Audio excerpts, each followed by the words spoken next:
Lecture 8, The Categories of Dialectical Logic. Hegel, in his Logic, wrote Trotsky, established a series of laws: change of quantity into quality, development through contradictions, conflict of content and form, interruption of continuity, discontinuity, change of possibility into inevitability, etc., which are just as important for theoretical thought as is the simple syllogism for more elementary tasks.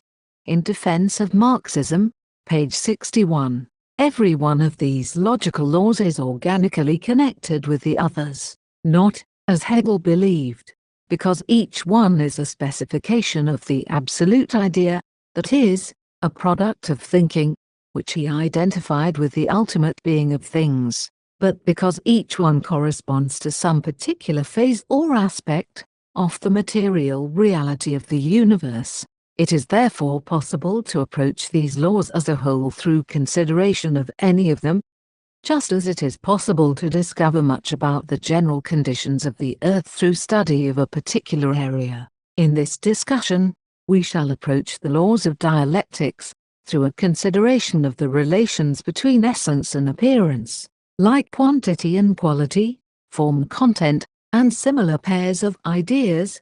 These categories of thought are consciously or unconsciously used all the time by all of us. They are indispensable instruments of knowledge and action. That is why it is so important to have a correct conception of these logical categories. Let us begin by examining the category of essence. Formal and metaphysical thinkers maintain that the essence of a thing is distinguished from its appearance by the fact that the inner nature of an object is utterly different from, and absolutely opposed to its outer appearance. The essence of a thing, they claim, must be something absolute, fixed and finished, while its diverse appearances are relative, fluctuating, fundamentally incomplete, mutable. They cut essence off from appearance by an impassable boundary, an insurmountable opposition. What is essential is not apparent. What is apparent is non-essential. Such is the line of their reasoning. There is a contemporary current of philosophy, of which George Satayana is a good representative, which even transmogrifies each and every appearance into an essence of this type. They picture essences as eternal objects existing in a supernatural realm of their own, apart from and opposed to the ordinary world of human activities. These essences have the attributes of spirits. Essence has no genesis, writes Satayana in Skepticism and Animal Faith. Essences are absolutely immutable in their nature, in themselves. They have no real historical development and therefore cannot arise, be altered or perish. It is only our fugitive attempts to obtain an intuitive grasp of these eternal objects that produces the illusory appearance of change in the procession of essences. This part of Satayana's theory of knowledge, his full position is highly eclectic, is actually a re-edition of Platonism. Its underlying aim is to save by metaphysics as much as possible of the teachings of idealism from the march of modern science and materialism.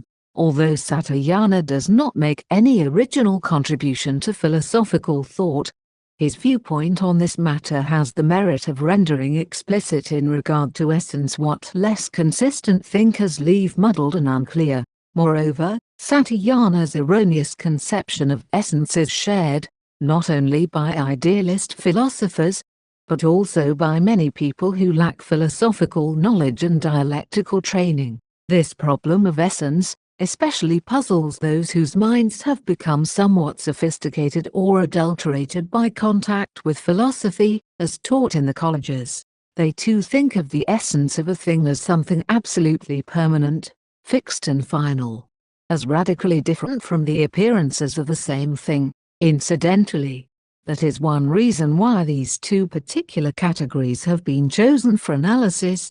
The problems they present have been and remain today of the highest philosophical importance. In reality, the essence of anything does not and cannot come into existence all at once and remain there in a mutable form. Like Minerva, who sprang from the forehead of Jove, fully armed, and remained a goddess thereafter, Such a notion is mythological, even if it is garbed in glittering philosophical terms.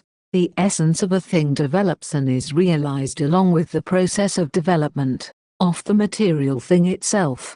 It is an integral and inseparable aspect of the object, sharing all the vicissitudes of its history. Consequently, essence in general, and each particular essence, has, like everything else in this world, a material and historical character.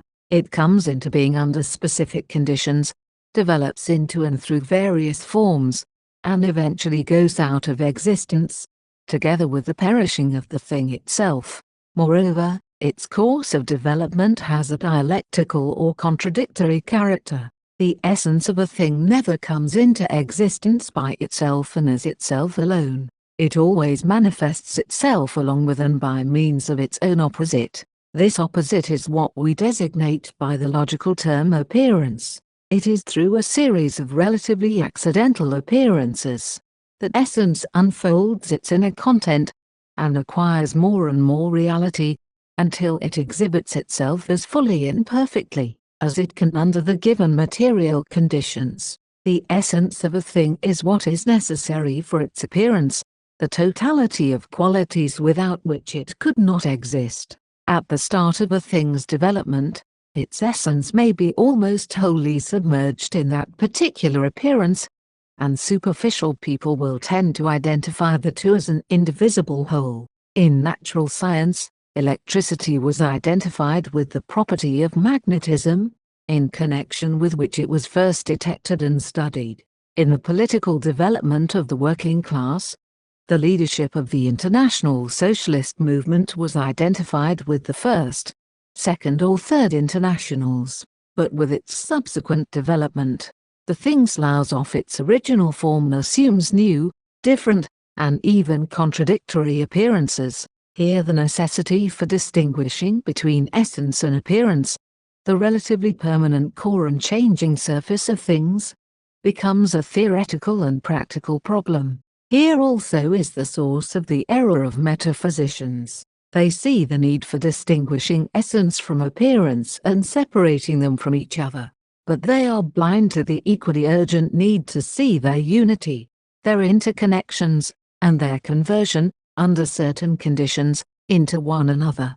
Hegel expressed this in an unforgettable formulation: in essence everything is relative, whereas, in appearance, regarded in abstraction from essence, everything is immediate or absolute.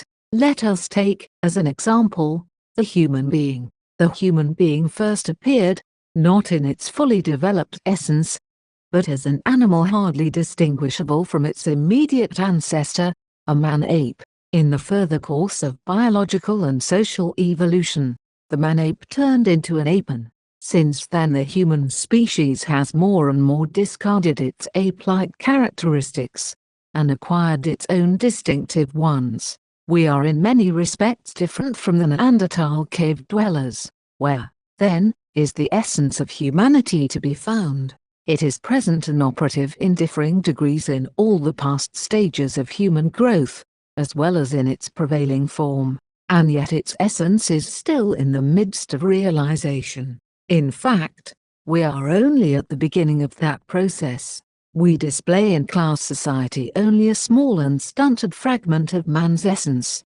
This can burgeon only under the more favorable conditions of the future communist society. Possibly even mankind, as the highest prevailing form of earthly life, will evolve into something still higher. Essence and appearance are identified with as well as opposed to each other at every stage in the development of a given material movement, but their respective relations can become reversed in the course of development. In the initial phase of a thing, the appearance usually tends to subordinate the essence to itself. Along the way, the two diverge to the point of opposition, and then, at the height of a thing's development, its essential nature most transparently shines forth in triumph over its various appearances. Essence and appearance commingle at the peak as they did at the beginning, but in the latter stage essence dominates appearance. Marxism, for instance, was relatively realized in each of the first three internationals, realized with ascending grades of perfection. It is being more thoroughly realized through the Fourth International, which is being created at a higher stage of working class struggle and bases itself upon the enduring achievements and a critical appraisal of its predecessors. Will the Fourth International be the final and essential form of the International Socialist Party? We shall strive to make it so. But the consummate embodiment of an essence is by no means the end of the matter. It is in fact but the middle of the process. For no sooner does the essence of a thing manifest itself most directly, and coincide as fully as possible with its appearance, than the thing itself, having realized its possibilities, having unfolded its inner content to the utmost, begins to move toward and to pass over into something else. In other words, the essential starts upon a descending path to be transformed again into the less essential and eventually into the non-essential. Such is the dialectic of any essence. In the light of these considerations, let us consider the concrete example of the evolution of money, a thing which is so essential, as we well know, to the operations of the capitalist system. Money is not an accident but a necessity under capitalism. We are every day reminded that without it we cannot live. There was a time when money did not exist. In primitive societies, where all production is for the use of the community and none of the products of labor enters into exchange, money is unnecessary and unknown. It came into existence only with the regular exchange of a diverse multitude of commodities, and the extensive development of trade relations, when the need arose for a general equivalent, through which all other commodities could express their exchange value. Money originated, not in a form appropriate to its essence, but in a disguised form imposed by the conditions of its birth. Money made its first appearance as one commodity among others, as a money commodity, just as man first emerged as an ape man. The commodity which was singled out and elevated to serve as a medium of circulation, and a measure of value for other commodities, has assumed many different concrete guises, in the historical development of commodity producing and exchanging societies, of which capitalism is the supreme expression. Cattle, iron, slaves, furs, wheat, rice and many other material substances have acted as money commodities. The commodity passed through 3 stages to achieve the essence of money, and to make its form coincide best with its content. So long as exchange relations were restricted and the market was small, all sorts of commodities could play the role of general equivalent. The qualitative jump from the commodity to the genuine money form of value occurred when the precious metals took over the money functions. Money commodities such as cattle maintained their natural uses while serving as general equivalent. Their functions in the process of circulation were subsidiary to these other uses. The cattle which were a measure of value could be slaughtered, their meat eaten, and hides dressed for various purposes. The precious metals had a different status. Once they were stamped as coins by some public authority, their real use was to serve as general equivalent for the mass of commodities. At this point, the general equivalent became a universal equivalent, and the essence of money in the shape of coins and ingots asserted itself in its own right. The development did not stop there. Ultimately, gold became the supreme embodiment of the universal equivalent. It may be asked, which of these diverse appearances of money is really and truly money in itself? In logical terms, where is the essence of money to be found among all these diverse manifestations of the money relation? The first answer is that in a certain measure and under certain circumstances of economic development, all of these various material appearances have been and can be money. They have each proved in practice, which is the ultimate test of truth, that they can perform the basic functions of the money commodity. This then means that each of these historical incarnations of money contains to some extent its qualitative essence. Money in general is relative to each of its various concrete manifestations. Cattle, shells, furs, precious metals, and so on, must have partaken of the essence of money, or else they could not have appeared or functioned as media of circulation. Else they would either be simply the material objects, or the particular kind of commodity they happen to be. They could not have served as money without really being in essence the kind of economic relation which money is.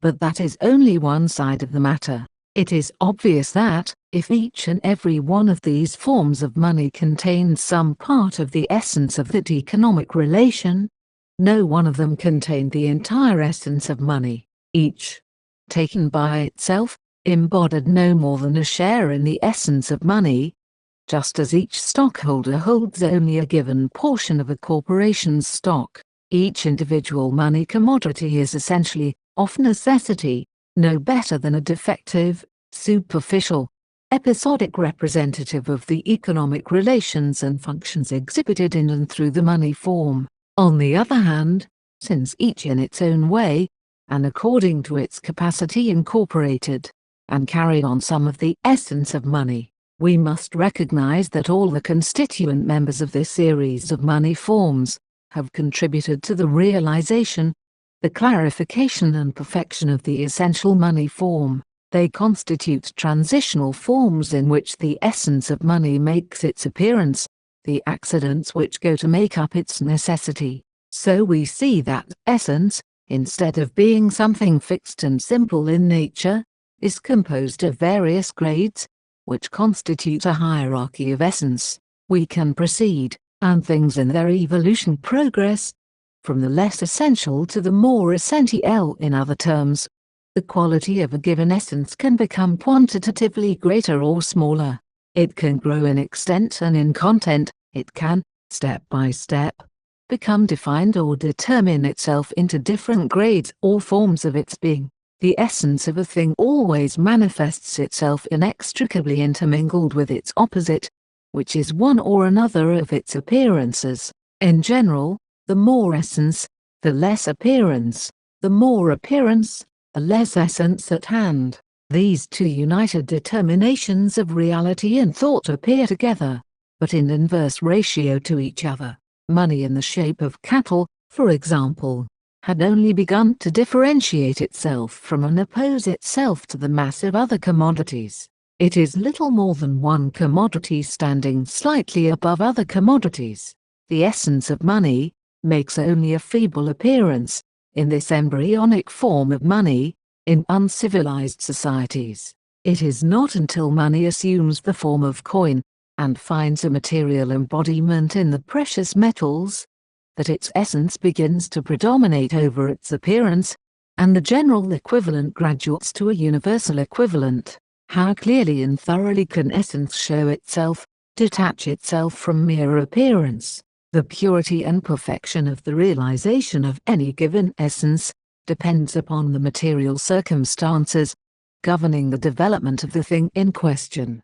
In the case of money, its essence has succeeded in disclosing itself with great clarity and definition, thanks to the evolution of commodity-producing societies into capitalism. As a result of the development of commodity production and exchange, one particular kind of money has shown itself to be the most essential or necessary embodiment of money. That is gold. This is one of Marx's important discoveries, sneered at as Hegelianism. Gold has established its superiority over all earlier forms of money in practice. As the outcome of the most severe competition covering hundreds of centuries of commerce and industry, no person and no political power arbitrarily selected gold as best suited to embody and exercise the functions of money.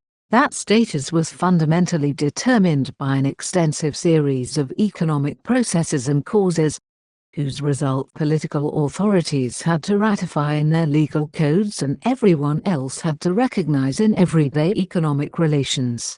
Gold has deposed all rival monies because it has proved itself to be a more powerful, more real, more essential physical form of the money relation.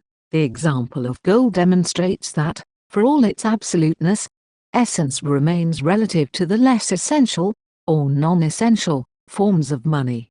Gold, the most essential money form, arose historically out of less essential forms, and maintains today definable relations to them as well as to the whole world of commodities. Silver exchanges, for example, in specific amounts with gold, what is or appears essential at one stage in the development of a relation.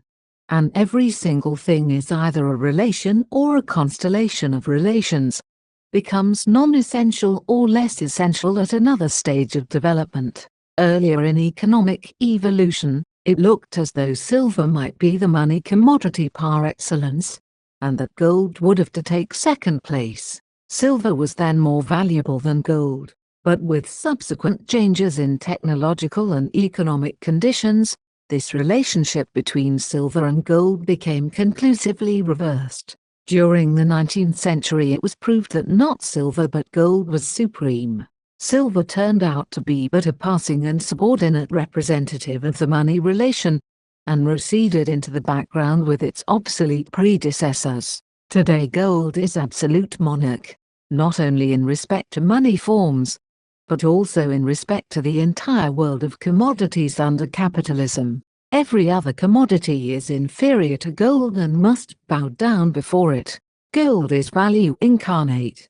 Gold will hold this high and mighty position for the historical epoch of the transition from capitalism to socialism.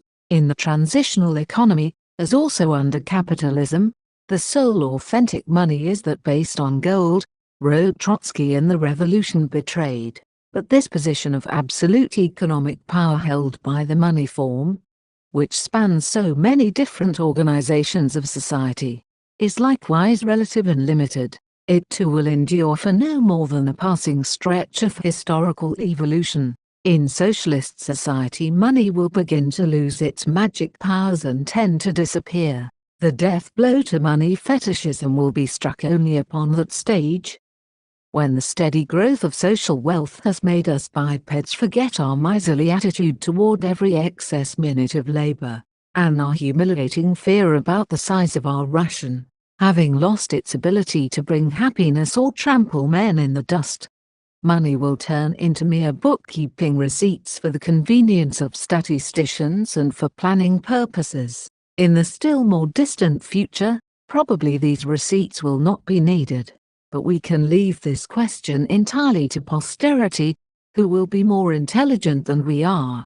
Trotsky observed, then, as Sir Thomas More predicted and Lenin hoped, men will use the gold which has been identified with so much happiness and misery in the past as trimming for bathroom fixtures. The precious metals, and gold par excellence, were especially suited to monopolize the role of money because of their physical properties.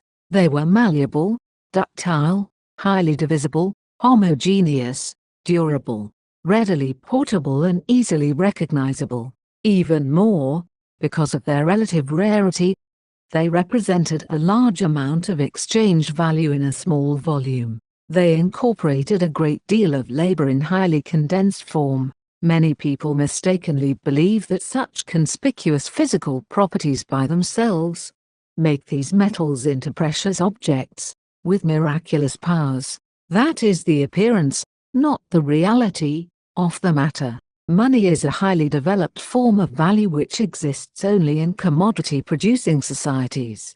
Thus, in the last analysis, money is a thing which represents specific economic relations between people. These relations constitute the essence of money. And when an economy of abundance and equality will fundamentally transform the relations of men, the need for money will dwindle and disappear, while all the physical properties of gold and silver will endure. Is essence something abstract or concrete? The example of money shows that it is both. Money always exhibits itself in some one specific form, but no one of these concrete manifestations of money contains its entire essence. The essence of money is therefore both present and not present in any of its particular forms. Without the serial development of the various concrete forms of money, it would have been impossible to realize in social economy the essence of money in its purest form of gold bullion. It would likewise have been impossible for the economists to have conceived through their scientific investigations a correct understanding of the inner nature of money. Thus we see that the essence of a thing is an abstraction from its diverse concrete material forms, conceptually expressed in a generalization taken from its particular instances. The abstract and the concrete, the general and the particular, the essence and the appearance, are essentially interrelated and interconvertible categories. The one is never found without the other. In essence, as Hegel says, all things are relative. These opposites are continually becoming transformed into each other. This coin, for example, looks extremely concrete, and so it is from the standpoint of its material composition. But from the economic standpoint it is not at the moment so concrete. As it now exists, it is only partially and potentially money. It is money in the abstract. It can be used under normal circumstances as a medium of circulation. This coin really and truly becomes money, and realizes itself as such when I buy some commodity with it. In that transaction it loses its abstract, that is, ideal, money character and becomes money in the concrete. When it comes into the hands of the commodity seller, it once again assumes its more abstract character.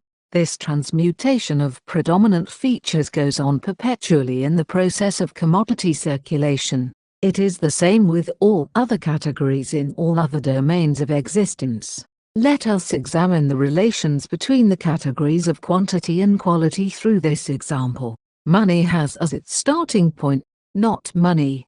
It is its destination to become money, but something other than money, its own opposite, commodities. The ground of money, as Hegel calls it, is its own opposite, commodities. Without commodities, that is, labor products which are exchanged, money cannot begin to become itself, cannot realize its peculiar essence. How does a commodity transform itself into money, which is the opposite of the commodity form? A multitude of acts of exchange of goods must take place before the need for a particular commodity to serve as a medium of circulation makes itself felt. This need is satisfied by selecting one commodity to serve as this medium.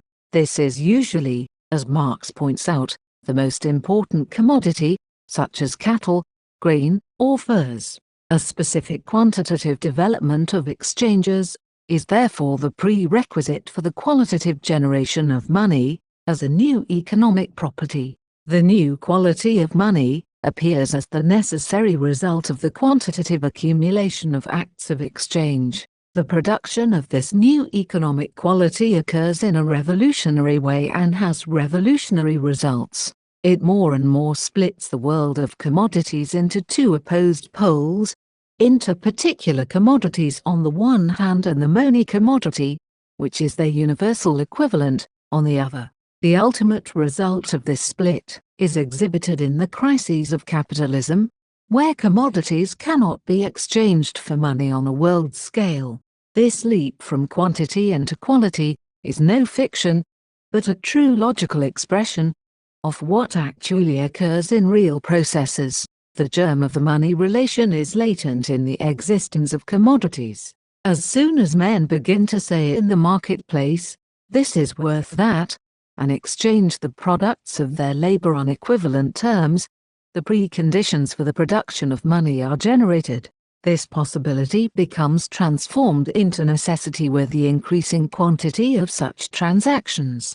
The social need for an independent measure of value, a standard of price and a means of reckoning brings money into existence.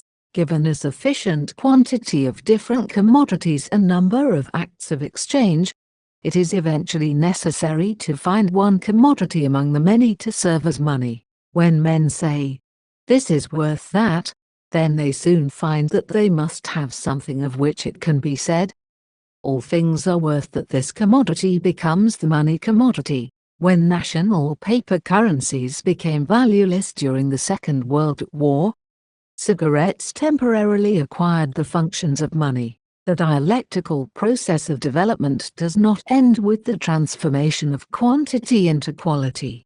That is only one of its lawful manifestations. The process continues in the opposite direction and converts the new quality into a new quantity. Once the quality of money makes its appearance in society, it tends to spread indefinitely, to penetrate everywhere, and to transform all other economic relations. This quantification of the money quality reaches its high point under capitalism, where every product of labor and, above all, labor power itself, necessarily becomes exchangeable for money. This quantification in turn leads to the production of a new economic quality. Money transforms itself into capital, which is a higher form of money. This new quality of money, its capital form, also grows and assumes diverse forms: usurious, commercial, manufacturing, industrial and finance. Capital. With the socialist revolution, this capital form of money will wither away, as will many other forms and functions of money, in the course of time. As Trotsky pointed out, with the establishment of socialist relations, money will become transformed into mere bookkeeping receipts. Thus we see that there is a ceaseless process, an ever-ending round, of the transformation of quantity into quality and quality into quantity, of possibility into inevitability and inevitability into possibility. Money which is inevitable under our economic system was not possible under primitive tribal collectivism, which preceded commodity production, and will no longer be necessary under the communism of the future. This path of development is extremely contradictory. Money comes out of commodities and always remains a commodity, just as man came out of the animal species and always remains an animal. Yet money is more than and is other than a commodity, just as man is more than and other than his fellow mammals. Money develops its contradictory characteristics to the point that, under capitalism, money, which is the sole means of unifying and realizing the value of commodities, stands in absolute opposition to the world of commodities. Without money, no commodity can realize itself as a commodity. Conversely, without commodities, money cannot realize itself as money. This contradiction most conspicuously manifests itself in capitalist crises. When the money which originated and functions as the sole medium of circulation becomes the principal and insuperable barrier to the circulation of commodities. This is one of the inherent contradictions of capitalism, which will bring about its downfall. The evolution of money from its origins to its prospective dying away exemplifies the dialectical nature of appearance and essence, quantity and quality, possibility and inevitability, content and form, relative and absolute, accident and necessity, the abstract and the concrete. Such correlative categories make up the content of dialectical logic. They are indispensable conceptual tools for analyzing the contradictory characteristics of reality and its modes of development. This dialectical and materialist view of appearance and reality clashes with the conceptions of other philosophical schools, such as the agnostics and the empiricists. The agnostic theory of knowledge, as put forward by Kant, makes an absolute disjunction between subjective appearances and inner substance, things, for us, and things, in themselves. It asserts that men can experience only phenomena, and cannot penetrate to the essence of things. Therefore reality is unknowable through either the senses or reason, though it may be intuited by faith. Empiricism tends to subordinate essential relations to the sensuous or subjective appearances of things and to take, or mistake, their superficial aspects and immediate manifestations for their fundamental content. Both theories of knowledge are in divorcing phenomena from essence, and disregarding or denying their necessary interconnection as opposing poles of a unified whole. The divergence and coincidence of appearance and reality are especially important in understanding how knowledge progresses from everyday experience to scientific insight and foresight. Things as they are first manifested to us have contradictory and confusing characteristics, which are both leading and misleading. Their immediate presentation can conflict with their real state. At the same time, these phenomena provide clues which can expose the deceptiveness of the outward show and open the way to a grasp of their basic content, since essence presents itself in and through diverse appearances. One familiar instance of this divergence between appearance and reality is the relation of the Earth to the solar system. The Sun seems to be revolving around the Earth, whereas we now know that the Earth, like the other planets, is orbiting around the Sun. The discovery by Copernicus of the rotation of the Earth on its axis and its motion around a fixed sun opened the modern epoch in astronomy. At the same time, it is understandable why the other celestial bodies seem to be moving around the observer situated on Earth. In the scientific picture of the solar system, both the apparent and the real motions are interconnected and explicable. One of the main aims of science is to resolve the conflicts between the outward forms and the inner reality of things by demonstrating their dialectical unity. Knowledge advances by probing beneath, behind and beyond appearances to ever deeper levels of real existence. Lecture 9, From Capitalist Ignorance to Socialist Enlightenment, The Elements of Dialectical Logic.